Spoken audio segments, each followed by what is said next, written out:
Madame, Messieurs, bonsoir et bienvenue dans le 20h de TFM. Dans l'actualité de ce lundi, bagarre à l'Assemblée nationale, plainte de la députée Amy Ndiaye contre ses deux collègues.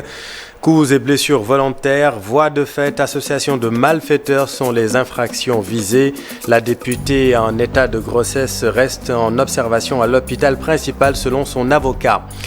Mouvement d'humeur des agents du SIDEPS et du SNEPSIOS. Ils réclament le rattachement des programmes de formation infirmières et sages-femmes au ministère chargé de l'enseignement supérieur. Plus de détails dans cette édition. L'actualité, c'est aussi la célébration de la journée mondiale du volontariat. Le ministre de la Jeunesse annonce la mise en place prochaine du comité national des acteurs du volontariat. On vous explique de quoi il s'agit dans un instant. Et puis les Sénégalais se sont réveillés, le moral dans les chaussettes. Le barrage anglais était insurmontable pour les Lions. Déception à tous les étages, surtout dans le secteur du commerce. Reportage à suivre.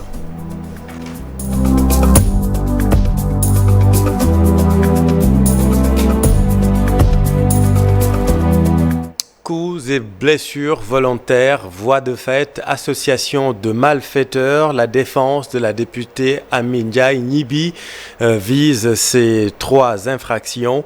Selon Maître Babacar Cissé, sa cliente est toujours en observation à l'hôpital principal de Dakar. Aminata Mbaresso. Judiciaire. 4 jours. La députée Amy Ndiaye et son avocat déclenchent la machine judiciaire.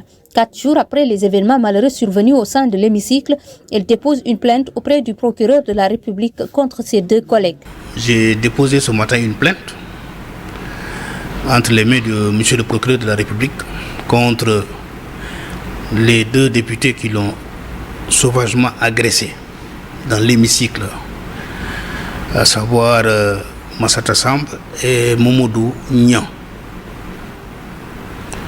Le procureur va certainement transmettre le dossier au niveau de la division des investigations criminelles. Cette plainte s'ajoute au procès verbal du président de l'Assemblée nationale déjà remis à la division des investigations criminelles. Que le président de l'Assemblée nationale a dressé un PV de constatation des infractions à l'endroit de ces deux députés et a transmis le PV à monsieur le procureur de la République, qui a transmis à nouveau le PV au niveau de la division des investigations criminelles. Donc la plainte que j'ai déposée ce matin sera certainement jointe au dossier déjà pendant ou entre les mains de la division des investigations criminelles. Au-delà de l'aspect judiciaire, l'avocat de la députée dit suivre de très près le dossier médical de sa cliente. Sur le certificat d'hospitalisation que nous avons reçu, il résulte qu'il y a un risque pour cette dame de perdre sa grossesse. C'est-à-dire qu'il y a une menace d'avortement post-traumatique. Et pour le moment, elle est sous surveillance médicale. Dans la plainte déposée par l'avocat Maître Babacar Cissé, 3 infractions sont visées: coups et blessures, voies de fait et association de malfaiteurs. Pour l'avocat, l'attaque menée contre sa cliente semble être un acte prémédité. Et quant à la supposée disparition des deux supposés agresseurs, Maître Babacar Cissé les incite à aller répondre devant la justice. Par ailleurs, j'ai appris que les députés en question font l'objet d'une recherche de la part de la division des investigations criminelles et que ces deux députés qui ont agressé ma cliente Amy Ndiaye sont demeurés introuvables, en tout cas dans leur domicile respectif. Certainement ils sont ailleurs, ils sont quelque part, ils sont terrés quelque part. Toute personne qui prend le risque de les garder, de chercher à les soustraire à l'action de la justice, cette personne aussi commet un délit. Et les députés de l'opposition dénoncent l'immixtion de la justice dans cette affaire. Le droit doit être dit en revanche pour les parlementaires affiliés à la majorité. Voyons tout cela avec Alassane Ba et Diafar Apa. Si pour les députés de Yewwi Askan Wi, le président de l'Assemblée nationale a agi de façon regrettable en rédigeant un PV à charge contre leurs deux collègues, les députés de Benno saluent la démarche de Amadou Mame Diop. Adji Mergane Kanouté estime qu'il n'a fait que relater ce qui s'est passé dans l'hémicycle. Le PV est loin d'être à charge dans la mesure où le président de l'Assemblée nationale n'a fait que respecter scrupuleusement le règlement intérieur. Donc ce qui s'est passé, ce qui est dans le procès verbal, c'est ce qui s'est réellement passé à l'Assemblée nationale. L'opinion nationale et internationale est témoin. Il n'y a pas de fumée sans feu. Il a fallu que quelque chose se passe pour que ces événements-là arrivent. Et ces événements-là n'ont pas démarré le jour du vote du budget du ministère de la Justice. Ça a commencé depuis les sessions. Aujourd'hui, qu'on veuille nous faire croire que cette dame serait enceinte ou que parce que c'est une femme qui a été tapée, c'est archi faux. Cette dame-là a été à l'origine de plusieurs batailles ici. Le président de l'Assemblée aurait pu discuter avec le bureau, aurait pu échanger et aurait pu préserver le pouvoir parlementaire, puisque ce qui s'est passé en pleine session à l'intérieur de l'hémicycle. C'est un lieu d'inviolabilité qu'aucun autre pouvoir ne peut considérer ou analyser. Selon la parlementaire, ils attendent que la justice fasse son travail, que la loi s'applique dans toute sa rigueur. C'est des députés certes, mais dans le règlement intérieur, en flagrant délit, à l'article 51 du règlement intérieur, estime bien qu'en flagrant délit, l'unité parlementaire ne saurait prévaloir. Et la loi doit s'appliquer dans toute sa rigueur. Si la condamnation est pénale et définitive, ces deux collègues doivent perdre le mandat de député. Yewwi Askan Wi ne compte pas se laisser faire. Babacar Abambaye renseigne qu'ils feront bloc autour de leurs collègues Massata Samb et Mamadou Niang. À aucun moment, un député de Yewwi Askan Wi ou de Wallu n'a été à l'origine d'une bataille. Ce sont les gens de Benno Bokk Yakaar. Mais ça ne peut pas continuer à un moment, quand les gens passent 2 mois à travailler de 9h à minuit, quand les gens sont fatigués, il se passe ce qui se passe. Mais ce n'est pas seulement imputable à la qualité des personnes. Cette assemblée-là est une vraie assemblée de rupture. Nous avons commis un avocat, les leaders vont en commettre d'autres, le PUR va en commettre d'autres. Selon l'article 53 du règlement intérieur de l'Assemblée nationale, en cas de crime ou de délit, le président fait dresser procès-verbal et saisit immédiatement le procureur de la République. Il en rend compte au bureau de l'Assemblée nationale, chose faite par Amadou Mame Diop.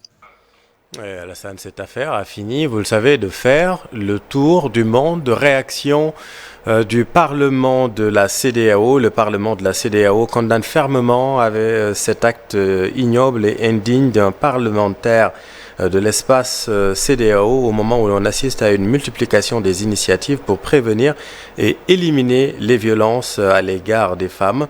Le Parlement réitère son attachement au respect de la femme. Le Parlement rappelle que l'État du Sénégal, outre sa loi fondamentale, a signé et ratifié les instruments internationaux légaux relatifs aux violences basées sur le genre. Le Parlement de la CEDEAO réaffirme que cet acte, quelles que soient les circonstances, ne saurait être justifié ni toléré dans un pays qui garantit la parité hommes et femmes en politique. L'autre grand titre de cette édition, le collectif national des étudiants et professionnels en sciences humaines, en sciences infirmières et obstétricales du Sénégal et le syndicat des directeurs écoles privées de santé étaient dans la rue ce matin. Ils réclament le rattachement des programmes de formation infirmière et sages-femmes au ministère chargé de l'enseignement supérieur. Compte rendu Maïmouna Ndiaye, Mamadou Diop.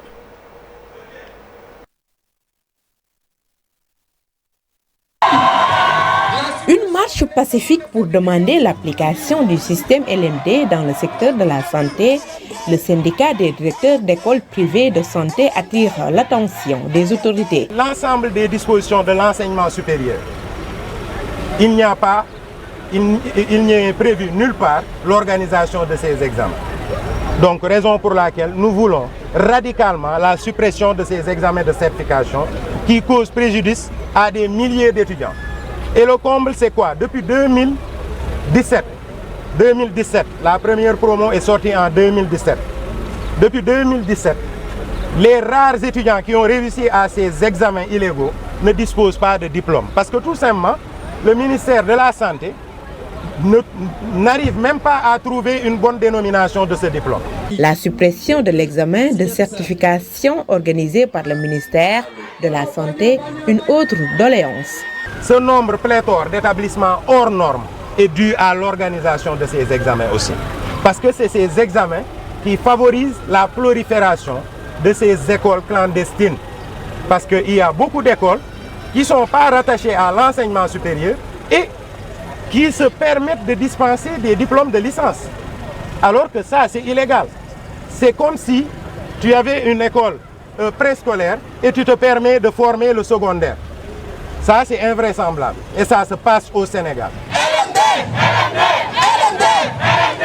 Les étudiants et professionnels en sciences infirmières, de leur côté, ont une série d'exigences. Nous réclamons le rattachement de la filière LCO au niveau de l'enseignement supérieur, la suppression définitive de l'examen de certification organisé par le ministère de la Santé et de l'Action sociale, qui n'a aucune base légale, mais également l'annulation des examens de la première session 2021 avec 1% du taux de réussite, mais également l'application sans délai du système LMD selon les textes réglementaires de notre pays. Ces différents collectifs demandent une solution définitive dans les plus brefs délais. D'ici là, ils n'écartent aucune forme de lutte. Merci Maïmouna. Journée internationale du volontariat. Le ministre de la Jeunesse annonce la mise en place prochaine d'un comité national des acteurs du volontariat. Vous le savez, la loi sur le volontariat a été promulguée en juillet 2021, le 7 exactement. Pape Malick Ndour rappelle à la valorisation de l'engagement volontaire. Le voici avec nos équipes.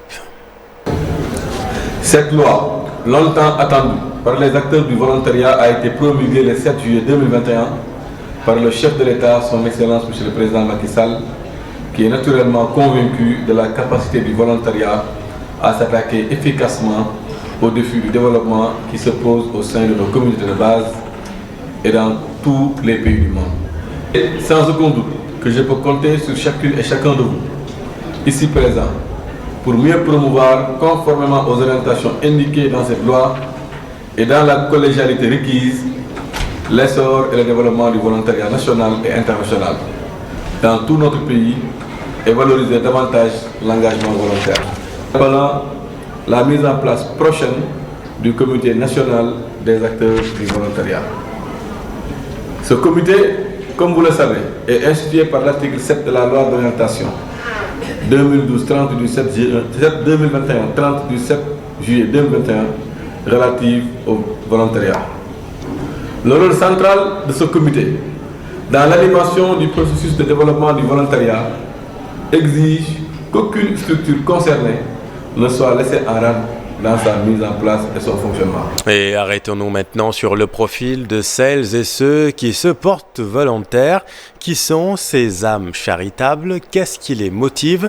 Élément de réponse avec Absa, une volontaire qui a l'engagement citoyen chevillé au corps. Nos équipes l'ont rencontré, Fatou Bintou Conté et Pape Sangone Baye. Le volontariat est l'expression de l'engagement de l'individu pour sa communauté. Absa Samb en fait partie, elle qui s'est engagée dans le volontariat par amour. Selon moi, le volontariat, c'est une activité qu'on fait par amour aussi. C'est venir en aide les populations aussi qui sont dans le besoin. C'est par amour. C'est venu comme ça parce que j'aime aider les gens. Depuis 2003 qu'elle est volontaire, Absa est une touche à tout. Badjanougor, service civique, ASP, elle ne réchigne sur rien. J'ai fait 10 ans en ASP et en 2003, jusqu'à présent, je suis dans le volontariat en tant que Badjanougor et relais communautaire. Dans la santé de la reproduction mère-enfant, pour venir en aide les femmes, pour faire des visites postnatales et prénatales, aussi sur les vaccinations pour les enfants à bas âge de 0 à 5 ans aussi. On intervient là-bas aussi pour faire des activités. Cette volontaire n'attend rien de ce service qu'elle fait de manière désintéressée, même si parfois certains d'entre eux attendent à être rémunérés après quelques années de volontariat. Le volontariat, le mot l'indique. Volontariat, c'est quelque chose, c'est pas payant aussi. Si tu es ici pour faire de la volontariat, bon, il faut, je ne sais pas, il ne faut pas que vous attendez qu'on vous paye. C'est ça? C'est pas amour qu'on fait la volontariat, c'est pas amour, c'est ça la définition.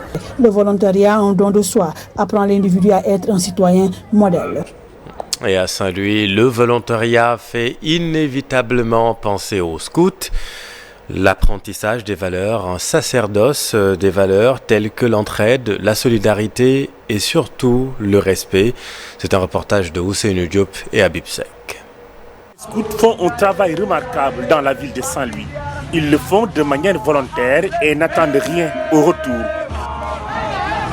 Moi qui vous parle, donc, je n'ai pas été forcé de devenir scout, mais c'est un peu parce que c'était un lieu où je peux m'épanouir, où je peux me former et où aussi je peux être utile donc à ma société. Donc, comme je dis, aujourd'hui, j'ai la salle de l'engagement communautaire. Ça montre, nous les scouts, ce qu'on peut faire pour les communautés.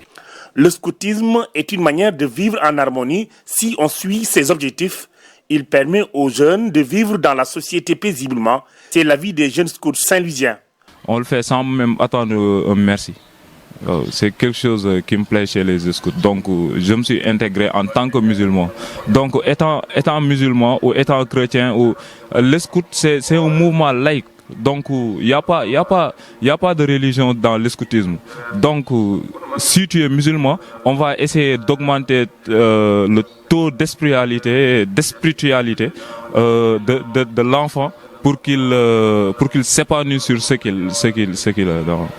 L'organisation des scouts est de rigueur. Chaque catégorie représente une couche particulière dans la société.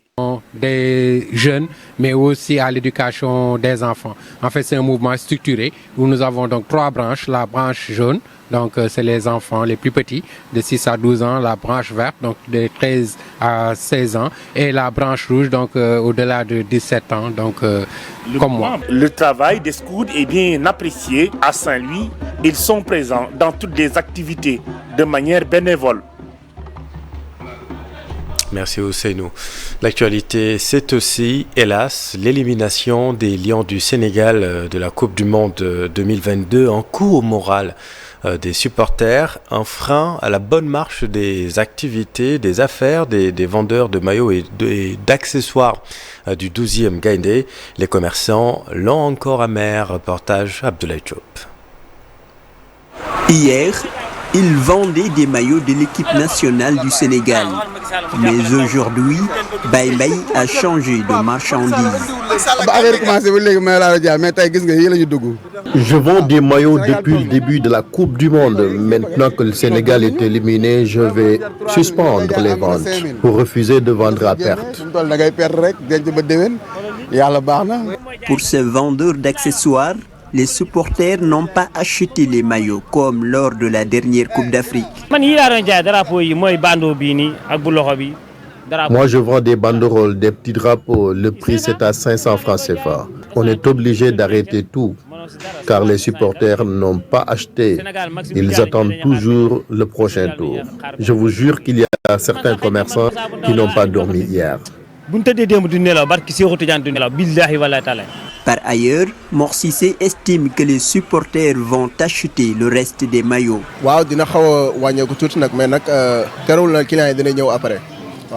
Bien sûr qu'on ne pourra plus vendre comme avant, mais les clients vont venir car beaucoup n'ont pas de maillot.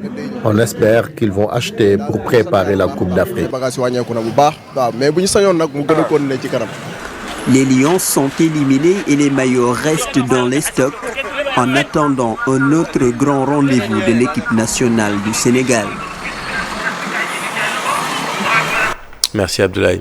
Sur l'international, le colonel à la retraite Mamadou Hat juge inopportunes les menaces de nouvelles sanctions contre le Mali s'il ne libère pas les 46 soldats ivoiriens d'ici le 1er janvier 2023. L'expert en situation d'urgence préconise plutôt la voie diplomatique. Le voici avec Chérif Thiam. J'ai lu le communiqué hier de la CEDEAO. Ils ont posé un certain nombre de décisions, notamment sur la force africaine. C'est nous qui avons monté la force en 2006 opérationnelle. Une force capable de combattre, comme par exemple sous le chapitre 7 des Nations Unies. Alors, ils ont mis une force, ils vont l'organiser, ils vont mettre un concept d'opération, ils ont aussi ce qui est important. Ils ont dit qu'ils ne vont pas chercher des financements extérieurs. Fait, ça n'a pas marché. Je crois qu'il faut deux choses. Il faut que le Mali, Tchibabom, regarde que le problème qu'il a, c'est un problème avec un pays voisin. Et que les soldats qu'il détient ont l'immunité parce qu'ils sont sous le couvert des Nations Unies. Donc, ils ne peuvent pas, pour des erreurs, parce que je dis au début, j'ai dit qu'il y a des erreurs. Les Nations Unies l'ont reconnu et les gens le reconnaissent. Donc, le Mali doit aussi revenir dans le jeu de la sous-région. Parce que le Mali est important pour la sous-région, pour ses dimensions. 1,5 km², ce qu'il occupe, l'espace qu'il occupe. Donc le Mali doit revenir dans le jeu diplomatique. Donc la libération des otages permettra au Mali de revenir dans le jeu sans qu'il y ait des sanctions, parce que ces sanctions aussi ne marcheront pas. Dans l'actualité internationale, le Soudan, l'Afrique du Sud et le Nigeria, où le 72e sommet de la CEDEAO s'est achevé ce dimanche avec des menaces de sanctions qui planent sur le Mali, qui refuse toujours de libérer les 46 militaires ivoiriens en détention à Bamako depuis le 10 juillet. Daniel Diouf. Les rideaux sont tombés ce dimanche sur le 62e sommet des chefs d'État et de gouvernement de la Communauté économique des États de l'Afrique de l'Ouest, la CEDEAO. L'organisation demande la libération avant le 1er janvier des 46 militaires ivoiriens détenus au Mali. À défaut, des sanctions seront prises. L'organisation annonce également la création d'une force régionale pour lutter contre le terrorisme et pour rétablir l'ordre constitutionnel. En Afrique du Sud, l'ANC apporte son soutien au chef de l'État Cyril Ramaphosa qui est sous la menace d'une procédure de destitution. Le parti majoritaire au Parlement, parti du président Ramaphosa, votera contre cette procédure. C'est ce qu'ont annoncé ses dirigeants lors d'une conférence de presse. L'ANC réunissait ses cadres ce lundi pour décider de la marche à suivre au Parlement où le rapport visant le chef de l'État doit être débattu mardi. Dans ce rapport explosif, le président sud-africain est accusé d'avoir tenté de dissimuler un cambriolage au cours duquel d'importantes sommes d'argent en liquide ont été retrouvées dans une de ses propriétés en 2020, sans déclaration ni à la police ni au fisc. Ce lundi, Cyril Ramaphosa a demandé à la Cour constitutionnelle sud-africaine que ce document soit revu, déclaré illégal et ne soit pas pris en compte. Et puis des lueurs d'espoir dans la crise sociopolitique au Soudan avec ce compromis trouvé pour une transition de 2 ans. Les militaires au pouvoir et certains groupes civils ont conclu un accord de sortie de crise. La signature de l'accord en présence de représentants de l'ONU, de l'Union africaine et de diplomates intervient après des mois de négociations et de médiations internationales. Un aboutissement plus d'1 an après le coup d'État d'octobre 2021 qui avait fait dérailler la transition. Le texte annonce la sortie des militaires de la sphère politique. Les groupes civils signataires choisiront un Premier ministre, lui aussi civil, afin de superviser une transition de 2 ans. Le décompte débutera après sa nomination. L'armée devrait former un nouveau conseil de défense et de sécurité placé sous la direction du chef du gouvernement. Et puis le document mentionne une unification de l'armée. Merci Daniel. Et puis en sport mondial 2022, la Croatie est en quart de finale. L'équipe vice-championne du monde est venue à bout du Japon en 8e de finale. Une victoire au tir au but, 1 but partout à la fin du temps réglementaire. Le récit de Ibrahim Khan. La Croatie a évité de justesse le piège japonais et file en quart de finale. Après 1 but partout au terme des 120 minutes de jeu, les Croates ont dominé l'exercice des tirs au but, 3 tirs à 1. Le Japon, héroïque, avait fait pourtant le plus difficile en fin de première période. Sur un corner joué à la rémoise, Maeda ouvre le score à 2 minutes de la pause pour donner l'avantage aux Samouraïs bleus. C'est le score à la mi-temps, mais à la reprise, les Croates vont très vite monter d'un cran et hausser le ton. Sur un bon décalage à la droite, Dejan Loren sert magnifiquement Ivan Perisic à l'entrée de la surface qui va croiser une puissante tête à la 55e minute pour remettre les deux équipes à égalité. Malgré quelques occasions de part et d'autre, le score n'évoluera pas jusqu'à la fin des prolongations et c'est finalement la Croatie qui va briller dans l'exercice des tirs au but. La Croatie va croiser le vainqueur du match Brésil-Serbie en quart de finale. Merci Ibrahima. Et puis notre billet G-World Sport du jour est presque une chronique par devoir. La gueule de bois du lendemain de désillusion aurait pu faire déclarer forfait notre billettiste. Mais non, Abdoulaye Cissé, vous êtes bien là et nous irons jusqu'au bout. Et vous êtes d'humeur à presque refaire le match, Abdoulaye. Sans blague, j'ai nourri le mince espoir au réveil ce matin, que dis-je, à l'aube d'un jour nouveau, car en réalité je n'ai pas dormi, que le match Angleterre-Sénégal allait être rejoué ou quelque chose dans le genre. Ou peut-être que le scénario que j'étais pourtant sûr d'avoir vécu hier au crépuscule résultait d'un rêve, d'un mauvais rêve. Mais Dieu, qu'est-ce que je n'aurais pas donné pour vivre ce cauchemar juste un songe, mais que ce ne soit jamais une réalité. Allez, comme je n'ai pas voulu sortir de ma fiction, j'ai refait ma journée d'hier. Et oui, j'ai fait l'avant-match sur TFM, en direct dans cette désormais fameuse émission qu'on appelle Mondial Off, ou le Off du Mondial. Je me suis offert le choix du 50-50 ou l'appel à un ami. Alors, j'ai fait le tour avec mes compères. Je suis entré en contact avec Charles Faye, sophistiqué, Bouba Ndour alias compliqué. J'ai aussi rappelé nos invités, El Hadj Kassé, le philosophe, et Pape Kobor, le non-voyant qui regarde mieux que nous un match de foot. Je me rappelle qu'ils m'ont tous transportés dans leur enthousiasme et nous ont envoyés en quart de finale. Quelle escroquerie ils m'ont eu. J'ai fini par appeler l'ami qui ne m'a jamais lâché, l'ami avec lequel j'étais encore prêt à aller parader dans les rues, comme au soir de notre qualification en 8e aux dépens de l'Équateur. Je croyais vraiment que l'ami Barézy allait me dire qu'on ne s'était pas vu hier. Mais quand il m'a confirmé qu'on a bien regardé le match ensemble, j'étais comme liquéfié, trempé dans un bain azoté. Je lui ai demandé le score. Il m'a confirmé que j'avais quitté la scène après le 3e but de l'Angleterre. Par rapport à ce que Charles. waaw comme moom daanaka man xam nga foog ñu dem seetaan ba bien sûr léegi mu jot mais foog nga joxe demi-finale laa la wax waaw mais d'accord Charles ñaata non 3-1 Charles da nga bëgg a tollanti li woon leen di dóor 3-1 la leen di dóor ñun faw ñu encaisser mais dinañ dóor 3-1 waaw tey quand on vous dit méfiez-vous de vos amis, il n'y en a pas eu un pour me maintenir dans mes rêves tels Balzac et ses illusions perdues. Il était temps que je revienne à la réalité. Je me suis assez torturé. Le Sénégal est bien out, hélas. Je m'y fais et je tente de faire bonne figure. La sportivité positive voudrait qu'on dise « Bravo Gaïndé, on est quand même parmi les 16 meilleures équipes. » C'est déjà ça. Ce soir et demain, il n'en restera plus que 8. Et la désillusion sera encore plus grande pour ceux qui vont se rapprocher du Graal en quart, en demi, sans jamais pouvoir le toucher. Place au jeu, ce mondial est déjà assez magique. Kabor, il y a fait 2-0. 2-0, Inch'Allah. 2-0 nga gis yow. Bi baax sax ñu tànk baax na ba match bi passé rek bu soobee Yàlla danaa la woo ñu lijjanti loolu. Inch'Allah. Merci beaucoup Abdoulaye. Voilà, c'est la fin de cette édition. Merci infiniment de l'avoir suivi. L'info continue dans un instant avec Diana Bassé-Deba et son invité ce soir, Monsieur Barkaba. Restez avec nous, vous êtes au bon endroit. Bonne soirée.